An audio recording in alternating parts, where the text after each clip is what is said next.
All right, so July is almost over already. No, baby, no.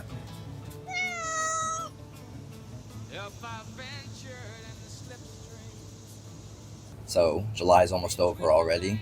Got a lot of plans coming up in August, a lot of new things going on. I'm out here enjoying nature, trying my best to just enjoy some days off. I don't get a whole lot of them, so soaking in that vitamin D, trying to get my fresh air or whatever. Also, there's a little bird living in my tree.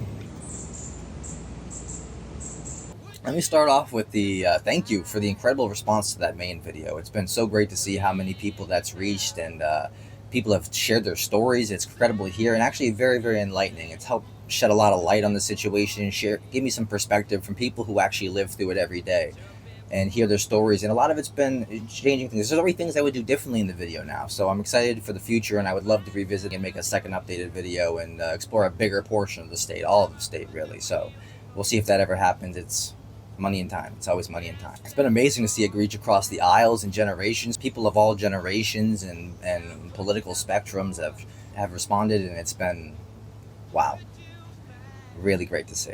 Like I said in the video, things feel ready to blow there, and they already are. I just got news that there's an active gunman situation going on in Dover, possible hostage situation from what I hear from the locals, and still at large. Before I even finished editing this video, I got more information on the situation. It does not appear to be a hostage situation at all. That's all I'll say right now. I had a friend of mine that was a customer in the store at the time of the incident.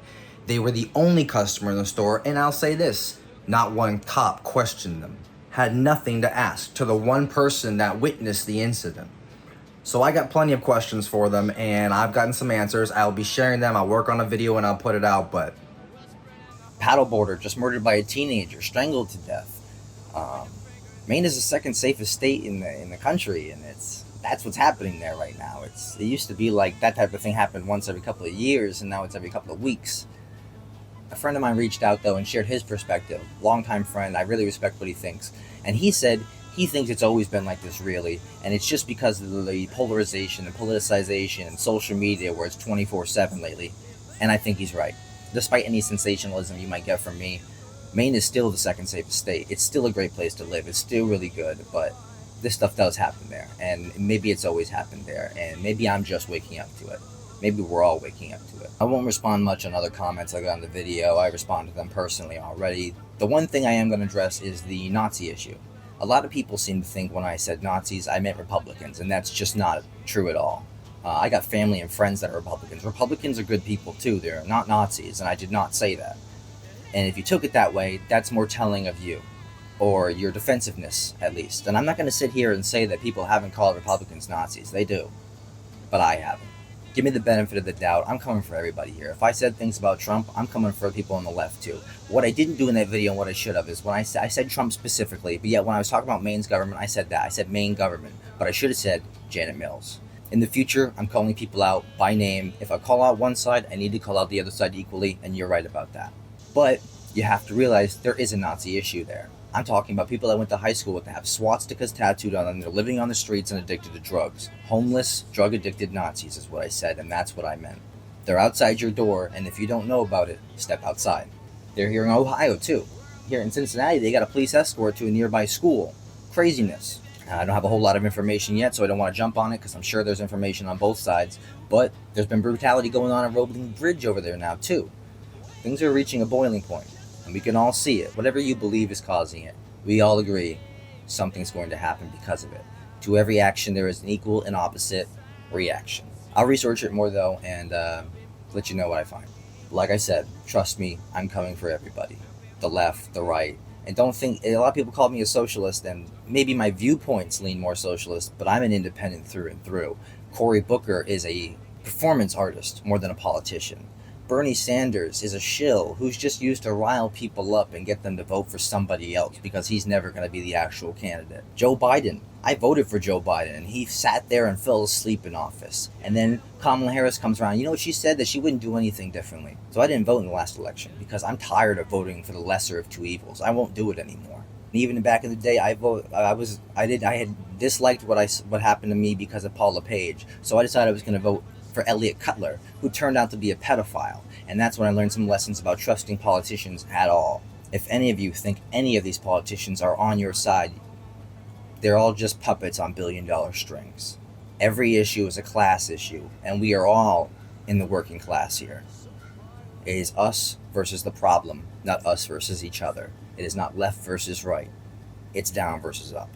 If Chuck Schumer doesn't delete his emails, which a lot of Democrats do, he's got one for me calling him a coward. So trust me on this. I'm calling out everybody. So what are my plans for the future with this channel? I like the response I've gotten from the journalism, so I'm going to start to focus there more when I can. I want to try to make at least a monthly mini doc, looking into things I care about and sharing my findings and my perspective, and trying my best to add answers. I'm tired of people raising things and sensationalizing without offering solutions, and I'm going to try my best to make that happen. Right now I'm working on a mini documentary about Cleveland. I think you're going to like that. I know the main one was a little harsh, and you can only imagine about Cleveland, but I'm going to try to keep it fair and balanced. I got a lot of good things to say too.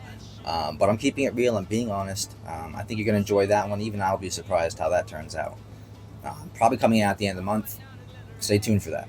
I will be tackling the Epstein issue. There's some screwy stuff going on there. Don't think I'm just coming for Trump. I'm coming for both sides. Democrats don't want that coming out either. If it even exists. If it wasn't just a political tool to get us all riled up. I really want to go after the Ellisons because they're taking over everything. They're fucking shit up. And a lot of people don't even know they exist. They don't know who they are. Larry Ellison has become one of the top 3 richest men in the world. Oracle is one of the top companies. They're doing a lot of things for the future. They are taking over the entertainment industry. They're purchasing Paramount, CBS. They took over 60 Minutes. They just shut down Stephen Colbert. Something is about to happen in Hollywood, and the Ellisons are behind it. So I'll keep you updated on that. I'm going to be looking into it. Trust me. I am working on an LA wildfires reflective, a little video, because I don't want to do things right when they happen a lot of the times. That's sensationalism, it's reactionary, and I don't want to do that. I want to give a thought, I want to reflect, and I want to think about what it all meant, and wait for more news to drop so I can be more full perspective. But I think there's been enough time now for me to start to question what really happened there, how important it is in the bigger scheme of things, and I had a friend of mine from LA do a write-up on it, so I'll share that, I do a deep dive. I think you're going to enjoy that.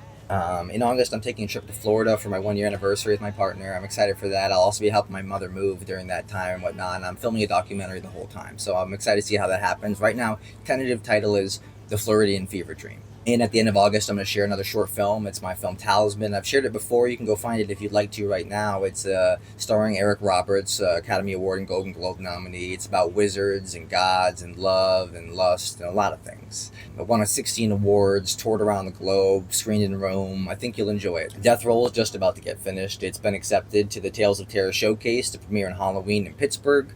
I'll share more information on that as the time comes closer, but there's a Facebook page if you want to know already. It'll also be showing at the Central Florida Film Festival on January 26th, most likely. It's my home film festival. I'm an alumni there. A lot of people from the event are in the film, so I'm excited to see how they think. It's a great networking event. Can't say enough good things about it. I'm going to try to publish new work whenever I can, every single week, but I can't promise because of the fact that I work 2 jobs, full-time each, and I'm in a relationship, so it's busy schedule. I can't promise everything will come out when I say it will. It might take a couple days, sometimes an extra week. I'm doing my best, and I don't make money off this. It's not like I get paid to make these videos. I don't have sponsors. I'm not accepting donations. If you do want to support me, though, I have a book out on Barnes & Noble called A True History or How I Learned to Stop Hating Snakes, Frogs, and Toads. You can just search my name, Dylan Alexander. It'll come up. It's about a snake who writes propaganda for the Free Thinkers Party in this dystopia. Really, it's a surrealist autobiography. It's about my life, told through a psychedelic lens. It's very personal. It's not too long. I think it's only 160 pages. It's $14.99. So if you guys want to help support the page, purchase that. And let me know what you think about it because it's very personal. It's a dystopian take on American politics, and I think you guys are going to really enjoy it. If you don't want to purchase it, though, I'm working on audiobooks. Those will come out one chapter a month, so whether you pay for it or not, you'll hear the story. I'm not about paywalls. I hate that shit, so my work will always be shared for free, and if you want to keep seeing it or see it more often or have it be higher quality, your help is much appreciated. I got a second book on the way. I'm working on it right now. It's called Ship of Fools. It's about a Victorian doctor who's been brought along on a venture through Oceania in search of rare orchids. It's very much Hearts of Darkness mixed with Sherlock Holmes. Right now I'm going through the editing process. That can take a long time, but it'll probably be finished by the end of the year, so keep an eye out for that. I think that's really all I've got to say. I hope you guys will stick around. I've got a lot in the works, and I'm excited for the future. Thank you so much for your support and reaching out, and I can't wait to see what happens. Thank you, thank you, thank you. All right, well, they got him. They caught him, so I'm gonna still put out a video, but I'm gonna stick around, wait for a few more updates on the situation. But they've caught Ryan, and I'm sure they'll put out a statement and whatnot. So I'm staying posted for right now, and I'll keep you posted. July's been crazy already. Can't wait to see how it ends, and I know August is going to be even better. Peace.